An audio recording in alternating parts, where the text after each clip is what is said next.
বিসমিল্লাহির রহমানির রহিম। আমরা আপনাদের সামনে আজকে উপস্থিত হয়েছি আমাদের 2 দফা আন্দোলন অর্থাৎ বস্তি পুনর্বাসন ও শহীদ পরিবারের ক্ষতিপূরণ আদায় সংগ্রাম পরিষদের পক্ষ থেকে আপনাদেরকে সংগ্রামী শুভেচ্ছা অভিনন্দন। আপনারা অনেকে এটা সম্পর্কে অবগত আছেন, অনেকে নাই।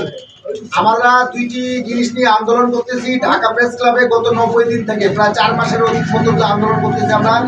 আমরা দিনাজপুরে যিনারা মা বোনেরা আজকে এসেছেন, আপনাদেরকে আমরা বিরক্ত করি নাই, কারণ এই আন্দোলনটা একজন লোকের আন্দোলন। তিনি হলো আলাদ আব্দুর রহিম সাহেব।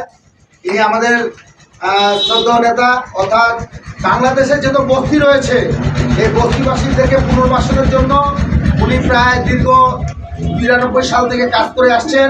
উনি ঢাকা মিরপুর 14 ভাসানটেক বস্তি নামে একটি প্রকল্প করেছেন। এই প্রকল্পটি উনি প্রায় 150 বিঘা মাটির উপরে 15,000 ফ্ল্যাট করেছেন, যেটা আওয়ামী লীগ সরকার ক্ষমতায় আসার পর এক কলমে এক চিঠিতে উনাকে বেদখল করা হয়েছিল এবং ওনাকে সপরিবারে লন্ডনে পাঠিয়ে দেওয়া হয়েছিল। আরেকটি ওনার আন্দোলন হলো যে কলমিলতা বাজারের ক্ষতিপূরণ, অর্থাৎ কলমিলতা বাজারের ক্ষতিপূরণ। এই কলমিলতা বাজারটা হলো ওনার বাপদাদার পৈতৃক সম্পত্তি, অর্থাৎ ঢাকার মধ্যে সবচেয়ে যেটা ভিআইপি এলাকা, সংসদ ভবন এলাকা, বিজয় সরণির মোড়ে ওনার একটা মার্কেট আছে। এই মার্কেটটা সরকার 52 বছর আগে জোরপূর্বক জবরদখল করে নিয়েছিল।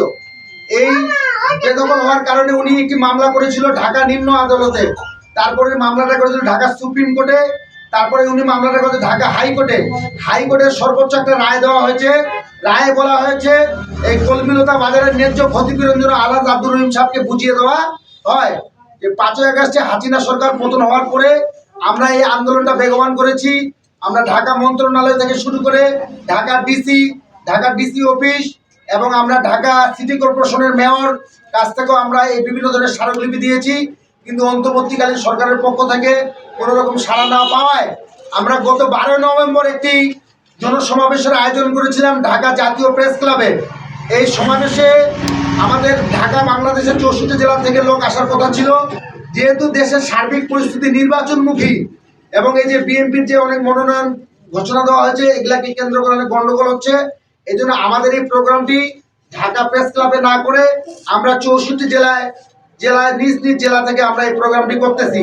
তার এই অংশ বিশেষ হিসেবে আজকে আমরা দিনাজপুর জেলার পক্ষ থেকে এই শহীদ পরিবারের ক্ষতিপূরণ ও বস্তি পুনর্বাসনের লক্ষ্যে যে আমাদের 2 দফা আন্দোলন, আপনাদেরকে আরেকটা অবগত করতে চাই যে কলমিলতা বাজারের সরকারের কাছ থেকে উনি 8,000 কোটি টাকা ক্ষতিপূরণ পাচ্ছে।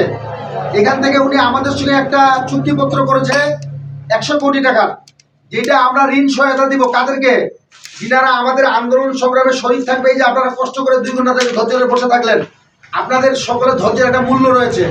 আপনারা মিটিং শেষে যখন চলে যাবেন সকলের উপস্থিতি একটা স্বাক্ষর নিব আমি, নিজের নাম মোবাইল নাম্বার আর স্বাক্ষরটা দিয়ে যাবেন।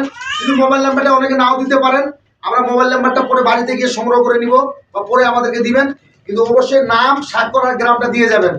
আমরা যে ঋণ সহায়তাটা ছাড়বো, এই ঋণ সহায়তাটা আমাদের দিনাজপুর জেলা 13 থানার মধ্যে বিরল উপজেলা আগে পাবে।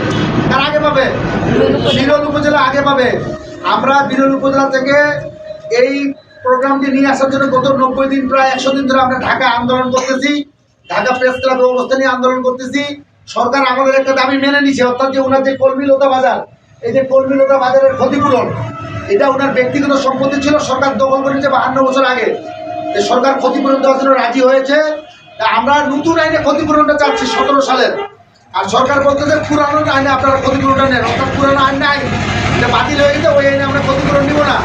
এর অংশ বিশেষ হিসাবে আমরা গত 20 অক্টোবর আমরা একটি সমাবেশ দেখেছিলাম জাতীয় প্রেস ক্লাবে, যেটা প্রধান উপদেষ্টার কার্যালয়। আপনারা ডক্টর ইউনূসকে সবাই চিনেন না? এই যে গ্রামীণ ব্যাংকের প্রতিষ্ঠাতা, উনি বর্তমানে সরকারের প্রধান। ওনার কাছে আমরা প্রধানমন্ত্রী কার্যালয়ে স্মারকলিপি দেওয়ার জন্য গিয়েছিলাম। এই স্মারকলিপি যখন আমরা ওখানে দেই, স্মারকলিপি দেওয়ার পরে আমাদেরকে আশ্বাস দেওয়া হয়েছিল, ঠিক আছে। সিএসএম অফিসারদের কাছে যখন আমরা কাগজপত্র দাখিল করি, আমাদেরকে বলা হয়েছে ঠিক আছে, আমরা প্রধান উপদেষ্টার সঙ্গে আলোচনা করে আপনাদের এই বাজারের ক্ষতিপূরণ, কলমিলতা বাজারের ক্ষতিপূরণটা আমরা দিয়ে দিব। কিন্তু পরক্ষণে আমরা কার্যক্রমে এটা পাই নাই। তার পরিপ্রেক্ষিতে আমরা এই যে 12 নভেম্বর আজকে আমাদের প্রোগ্রামটা ঢাকায় হওয়ার কথা, কিন্তু দেশের সার্বিক পরিস্থিতি একটু খারাপ হওয়ার কারণে ঢাকা রমনা থানা আমাদেরকে এই প্রোগ্রামটার অনুমতি দেয়নি। এই জন্য আমাদের কেন্দ্রীয় সংসদের পক্ষ থেকে বস্তি পুনর্বাসন ও শহীদ পরিবারের ক্ষতিপূরণের যে নেতা আলাদা আব্দুর রহিম স্যার, এটা ওনার ব্যক্তিগত আন্দোলন। উনি আপনাদের মাঝে হোয়াটসঅ্যাপে ভিডিও কলে আসবেন, আপনারা ওনার সঙ্গে কথা বলতে পারবেন, উনি আপনাদের উদ্দেশ্যে কিছু ব্রিফ দিবে। তার আগে আমরা আমাদের সংক্ষিপ্ত বক্তব্য আপনাদের সামনে উপস্থাপন করছি। আসলে এই যে আন্দোলনটা, এটা কোনো রাজনীতি না, এটা কোনো রাজনৈতিক দল নয়, এটা কোনো ব্যক্তিগত মানুষের নয়, এটা হলো নস্তর ডেভেলপমেন্টের চেয়ারম্যান আলাদা আব্দুর রহিম স্যার। উনি যে ভাষণটা চুক্তি করেছেন 150 বিঘা মাটির উপরে, ঢাকা শহরে অনেক বস্তি এলাকা রয়েছে, আমাদের গ্রামে বসবাস করি, আমাদের তো আর ফ্ল্যাটের দরকার নাই। যারা আপনাদের আত্মীয় স্বজন ঢাকায় থাকে বস্তিতে বিভিন্নভাবে, হয়তো তাদের জন্য আপনার ফ্ল্যাটের আবেদন করতে পারবেন। কিন্তু আপনাদের দরকার ঋণ সহায়তা। আপনাদেরকে আমরা যে ঋণ সহায়তাটা দিব, আমি আবারও স্পষ্ট করে বলতেছি, বিনা সুদে বিনা জামানতে 2 বছর মেয়াদি। কয় বছর মেয়াদি? 2 বছর মেয়াদি আমরা একটা লোন কার্যক্রম শুরু করতে যাচ্ছি। আপনারা এনজিও থেকে লোন নিতে গেলে আপনাকে সঞ্চয় দিতে হয়, আগে সদস্য হতে হয়, সঞ্চয় দিতে হয়, বিমা দিতে হয়, ঝুঁকি বিমা দিতে হয়, অনেক কিছু দেওয়ার পরে আপনারা লোনটা পান। আপনাদের কাছে 24% হাজার কিন্তু লাভটা নেওয়া হয়, তাই না? এই লাভও দিতে হবে না, আপনার সুদও দিতে হবে না। আমাদের এই যে কলমিলতা বাজারে ক্ষতিপূরণ আসার পরে আমরা যেটা ফান্ড পাচ্ছি, এই ফান্ডটা আমরা বিরল উপজেলার মধ্যে দিনাজপুর জেলার 13 থানায় আমরা সাংগঠনিকভাবে এই ঋণটা বিতরণ করব। স্যার হেলিকপ্টার যোগে আমাদের দিনাজপুরের মাটিতে আসবেন, উনি এবং বহর নিয়ে যারা আপনারা আমাদের কর্মী রয়েছেন, আপনাদের প্রত্যেকের বাড়িতে যাবেন। উনি আপনার পক্ষ থেকে যেটুকু জুটে উনি আপনাদের বাসায় বসবে, নাস্তা পানি খাবে, আপনার সঙ্গে কথা বলবে। আপনার কি এখানে গোয়াল আছে কিনা, গোয়াল ঘরটাতে গরু নাই, গরু কেন নাই, আপনার একটা যে হাঁসের খামার আছে, মাছের খামার আছে, আপনারা যে যতটুকু পাওয়ার যোগ্য তাকে সে ঋণ সহায়তাটা দেওয়া হবে, বুঝছেন? তো আমি আমার বক্তব্য দীর্ঘায়িত করতেছি না, আমি যেহেতু সঞ্চালনা করবো, এ পর্যায়ে আমি আমাদের এই 2 দফা আন্দোলনের মুখ্য আন্দোলক অর্থাৎ দিনাজপুর জেলা থেকে যিনি দীর্ঘদিন যাবে সংগঠক হিসেবে নেতৃত্ব দিয়ে আসছেন, জনাব আলী আক্কাস নানাকে আমাদের এই 2 দফা আন্দোলন এবং সার্বিক বিষয় নিয়ে আপনাদেরকে অবগত করার জন্য বিনীত অনুরোধ করছি। আপনারা সবাই একটা করতালি দেন। ধন্যবাদ। আসসালামু আলাইকুম। আপনারা সবাই তো আমাকে চেনেন, জানেন বিগত সরকারের আমলে আমরা হয়তো যে অহিংস মানুষের যে একটা সংগঠন করতেছিলাম, সেই সংগঠনটা এখন পর্যন্ত বাস্তবায়ন হয় নাই। বাস্তবায়নের জন্য কার্যক্রম চলতেছে, কিন্তু এটা অনেক দীর্ঘায়িত হবে। এবার দীর্ঘায়িত হওয়ার কারণে বিশেষ করে এই যে রহিম সাহেবের সঙ্গে পরিচয় হয়ে আমাদের সঙ্গে আলাপ আলোচনা করে, আমরা তার সঙ্গে ডিট করে সব কিছু আলাপ আলোচনা করার পরে তিনি বলছেন যে আমাদের সঙ্গে এই সংগঠন যারা ক্ষতিগ্রস্ত হয়েছে, যারা সমস্যা হয়েছে বিভিন্ন, আমার তো উদ্দেশ্যই তার জনগণের উপকার করার জন্য এবং সবার করার জন্য। এই জন্যই উনি কী করছে, আমাদের সঙ্গে প্রত্যেকে বলবো আলাপ আলোচনা করলো, করার পরে আমরা ওনার সঙ্গে অন্তর্ভুক্ত হলাম।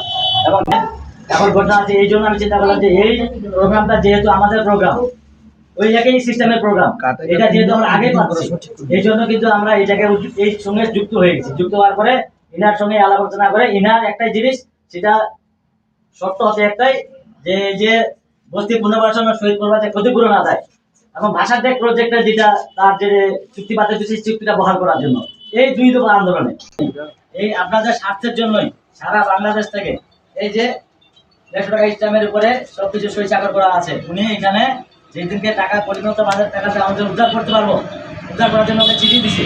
চিঠি দেওয়ার পরে সেই চিঠি শুধু একটা কারণের জন্য এই টাকাটা সে পাচ্ছে না, আমি নিতে পারতেছে না। এখন আমরা যে দাবি দেওয়া করছি সারা মাঝে এই যখন দাবিটা থাকাতে যাবে তখন এটা অল্প দিনের মধ্যে হয়ে যাবে, এটা কোনো নিশ্চিত করার কারণ নেই। এই জন্য উনি আমাদেরকে বিশেষ করে, যেহেতু ঢাকায় সমাবেশটা হলো না, করতে পারলাম না, এই জন্য আমরা সারা বাংলাদেশ থেকে যেগুলো প্রতি ডিস্ট্রিক্ট থেকে একটু আমরা আলোচনা করে মানুষকে অবগত উদ্ধার করতো। উনি 1 কোটি টাকা অন্যদেরকে ঘুষ দিয়ে এটা করে দিতে পারতো, কিন্তু উনি হাজি মানুষ, 5 ওয়াক্ত নামাজ পড়ে, উনি শেষ লোক, উনি কাউকে ঘুষ দিবে না। না দেওয়ার কারণে এই পয়সাটা ওনার যেটা খরচ হচ্ছে, আমরা যেটা স্বেচ্ছায় আমাদের যে লক্ষ লক্ষ টাকা খরচ, আমাদেরও খরচ হচ্ছে, এই টাকাটা কিন্তু উনি কাউকে দিবে না বলে, প্লাস এই জিনিসটা সরকারকে চাপ সৃষ্টি করে টাকাটা তার ন্যায্য পাওনা, ন্যায্য দাবি, ন্যায্য সব কিছু এখানে ওনার সরকারের 1 টাকা বা কোনো লোকের 1 টাকা সেইখানে দেয় নেই। কোটি কোটি টাকা তার খরচ হয়েছে শুধু এই প্রজেক্টগুলোর জন্য এবং এই জনগণের জন্য। যারা অসহায় মানুষ, যারা বাড়িঘর নাই, বিভিন্ন নাই, অত এই প্রোগ্রামটা হয়তো আমাদের এইদিকেও আসতে পারে।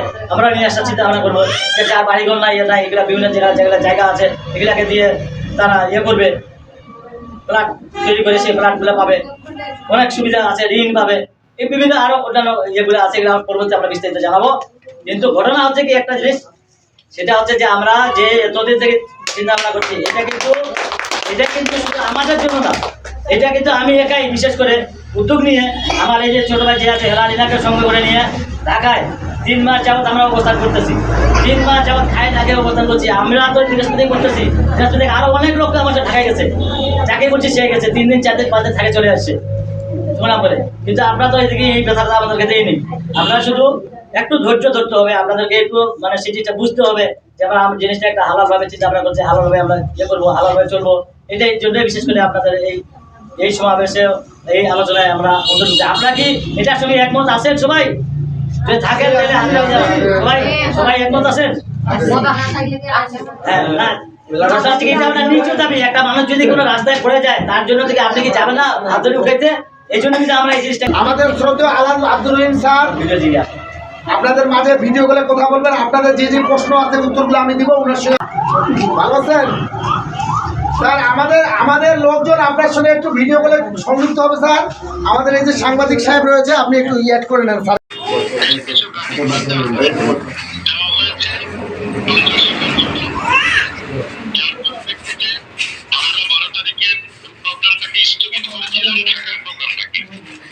আপনাদের অনেকেই আমাদের সাথে টেলিফোনে যোগাযোগ করে অনেকেই বলেছেন যে স্যার আমরা ঢাকায় ঢুকতে না পারি, কিন্তু আমরা তো স্যার আমাদের নিজেদের বাড়িতে নিজেদের এলাকাতে আমরা তো এই 2 দফার দাবি সমর্থনে কথা বলতে পারি। আমি বললাম যে ঠিক আছে,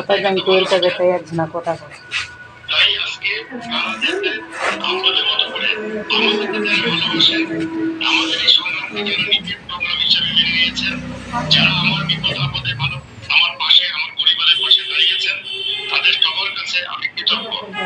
সেই সঙ্গে আপনারা জানেন আমি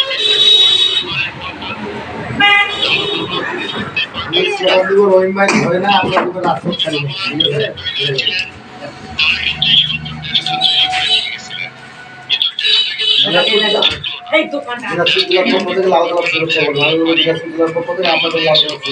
গভর্নমেন্টের যে অধিকারগুলো আছে সেই অধিকারগুলো আমাদের দেশের কেউ আমাদেরকে দিচ্ছে না। এই জায়গাতে আমরা থাকতে পারছি না। আমাদের ভাবনা আমাদের সেগুলো থেকে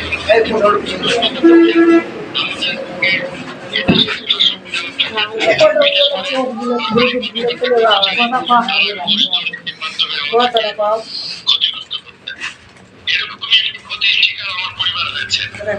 স্বাভাবিকভাবেই আমি বাগেরহাট বস্তি পুনর্বাসন প্রকল্প সম্পর্কে আপনারা জানেন। এই প্রকল্পটা আমি আমার বাপ দাদার সম্পদ বিক্রি করে গরিব দুঃখী মানুষের জন্য 15,000 অ্যাপার্টমেন্ট এখানে বানানোর কাজ করেছিলাম 2003 সালে, এবং সেখানে হাজার হাজার অ্যাপার্টমেন্ট বানিয়ে আমি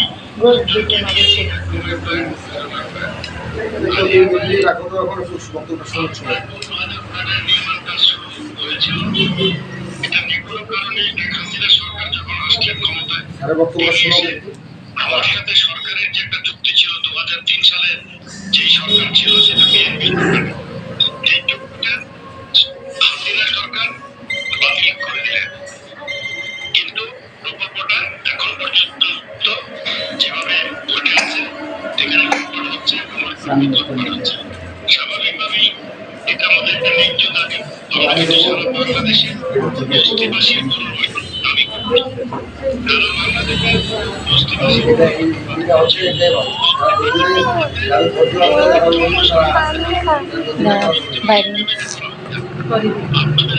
আমরা আর কি বাড়া যায় না।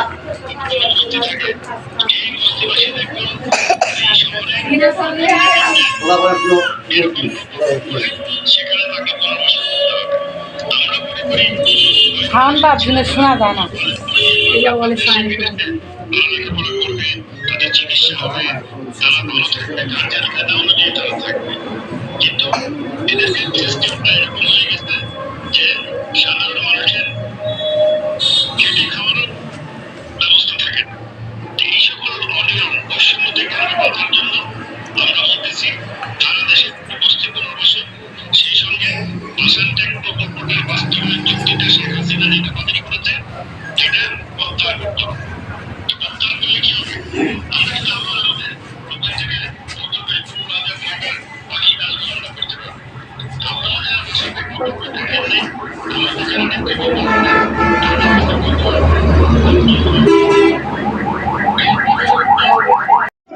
বিসমিল্লাহির রহমানির রহিম। সম্মানিত নেতৃবৃন্দ, আপনারা সকলে অবগত আছেন যে আমাদের যে 12ই নভেম্বরে যে প্রোগ্রাম ছিল ঢাকা জাতীয় প্রেস ক্লাবে, এই প্রোগ্রামটি দেশের সার্বিক পরিস্থিতি বিবেচনায় রেখে আমরা এই প্রোগ্রামটি কেন্দ্রীয় কমিটির নির্দেশে নিজ নিজ জেলায় করার একটা সিদ্ধান্ত নেই। এর এই অংশ বিশেষ হিসাবে আমাদের মাঝে প্রধান আলোচক হিসাবে আমাদের সঙ্গে যোগদান করেছিলেন আমাদের এই বস্তি পুনর্বাসন ও শহীদ পরিবার ক্ষতিপূরণ আদায় সংগ্রাম পরিষদের সম্মানিত আহ্বায়ক আলাদ আব্দুর রহিম স্যার। আপনারা তিনার বক্তব্য শুনেছেন, আপনারা তিনার বক্তব্য শুনে সন্তুষ্ট না অসন্তুষ্ট? আপনারা সকলে সন্তুষ্ট না অসন্তুষ্ট? ধন্যবাদ আপনাকে। আমি আপনাদেরকে একটু বলতে চাই, স্যার যে কথাগুলো বলেছে হয়তো আপনারা উনার কথাগুলো শুনলেন, কিন্তু কান দিয়ে শুনতে পারেন ওনার কাছ থেকে। উনি যে বলছে আমাদের যে 2 দফা আন্দোলন, এটা আমরা 3 মাস থেকে করতেছি। আমাদের এই আন্দোলনটা সফল হয়ে যাবে, প্রায় চিল্লা যাবে না মজুর, একটু করে বন্ধ রাখো তো। আমাদের যে আন্দোলন, এই আন্দোলনটা সফল হওয়ার 7 দিনের মধ্যে যে ঋণ কার্যক্রমটা শুরু হবে, এই ঋণ কার্যক্রমে আপনারা যারা আজকে এখানে যে শরীক হয়েছেন, আপনাদের নাম মোবাইল নাম্বার আমরা নিলাম। আমরা 2 নম্বর ফরকাবাদ ইউনিয়নের প্রথমে এই ব্যক্তিগুলো লোনটা পাবে। কারা পাবে? আপনারা যারা আজকে এখানে উপস্থিত হয়েছেন, এবং এই লোনটা সুদ মুক্ত, বিনা সুদে বিনা লাভে আপনাকে দীর্ঘমেয়াদীতে পরিশোধের সুযোগ দেওয়া হবে। এটা এককালীন নয়, আপনি একবার পরিশোধ করলে 1 লাখ থেকে 5 লাখ টাকা দিব আমরা। কত? 1 লাখ থেকে 5 লাখ, যার যেটুকু যোগ্যতা। আপনি 5 লাখ টাকা নিলেন, আপনি চালাতে পারেন না, কি করবেন? আপনাকে ল্যাপটপ দিতে হবে না। 1 লাখ থেকে 5 লাখ টাকা মতো আমাদের ঋণের ব্যবস্থা রয়েছে। তাই আমাদের যে আন্দোলন, আমরা এই 3 মাস থেকে আমরা ঢাকা প্রেস ক্লাবে অবস্থান নিয়েছি। আমরা প্রেস ক্লাবে অবস্থান নিয়ে ঢাকা ডিসি অফিস ঘেরাও করেছি, ঢাকা সিটি কর্পোরেশন ঘেরাও করেছি, যেটা বাংলাদেশ যেখান থেকে চলে বাংলাদেশ সচিবালয় আমরা ঘেরাও করেছি। একটু ডিস্টার্ব দেওয়া যাবে না, আমরা ভিডিওটা ঢাকা বানাবো। আমরা ঢাকা সচিবালয় ঘেরাও করেছি, এবং এই যে কলমিলতা বাজারের ক্ষতিপূরণ দেওয়ার জন্য আমাদের সম্মানিত ডিসি সাহেব মহোদয় আমাদের কাছে কলমিলতা বাজার ভিজিট করে আমাদের পর্যাপ্ত কাগজপত্র পর্যালোচনা করে আমাদের সঙ্গে উনি শুনানিতে অংশগ্রহণ করে উনি কাগজপত্র অলরেডি ঢাকা সিটি কর্পোরেশনে পাঠিয়ে দিয়েছেন। সিটি কর্পোরেশন অনুমোদন দিলে আমরা ক্ষতিপূরণ পেয়ে যাব। তাই আগামী দিনের যে কোনো আন্দোলন সংগ্রামে আমরা আপনাদেরকে পাবো তো ইনশাআল্লাহ। তাই ধন্যবাদ। আজকে আমরা যারা এই দিনাজপুর জেলার 13 থানার মধ্যে 2 নম্বর ফরকাবাদ ইউনিয়নের যারা যেখান থেকে এসে এই আমাদের প্রোগ্রামটি সফল করলাম, আমি শহীদ বস্তি পুনর্বাসন ও শহীদ মুক্তিযোদ্ধা পরিবারের পক্ষ থেকে, আমি আলাদ আব্দুর রহিম স্যারের পক্ষ থেকে আপনাদেরকে ধন্যবাদ জানাচ্ছি, কৃতজ্ঞতা জানাচ্ছি। আপনারা সকলে অত্যন্ত কষ্ট করে আমাদের এই আন্দোলন সংগ্রামে এসেছেন। আসলে আমরা গত 90 দিন ধরে ঢাকা যে আন্দোলন করতেছি, এই আন্দোলনে আপনারা শরীক হয়ে আমাদেরকে ধন্য করেছেন, এবং আগামীর আন্দোলনে আলাদ আব্দুর রহিম সাহেব যে আন্দোলনে ডাক দিবে, আমরা দিনাজপুর জেলা থেকে 13 থানাকে সঙ্গে নিয়ে সেই আন্দোলনে আনুষ্ঠানিকভাবে যোগদান করব। এই আশাবাদ ব্যক্ত রেখে আমি আমার সংক্ষিপ্ত বক্তব্য এখানে শেষ করছি। আসসালামু আলাইকুম রহমতুল্লাহ। এ পর্যায়ে আজকের অনুষ্ঠানের সমাপ্তি টানার জন্য আপনাদেরকে বিনীত অনুরোধ করছি। আপনারা সবাই অবগত আছেন, আমি বিশেষ করে আপনাদের একটাই অনুরোধ করবো, আপনাদেরকে আমরা ভালো জায়গায় যাচ্ছেন চিন্তা ভাবনা করবেন, করে আমাদের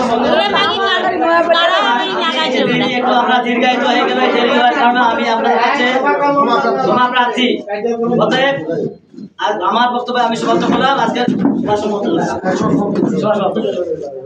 ধন্যবাদ। আপনারা সবাই সিগনেচার দিবেন।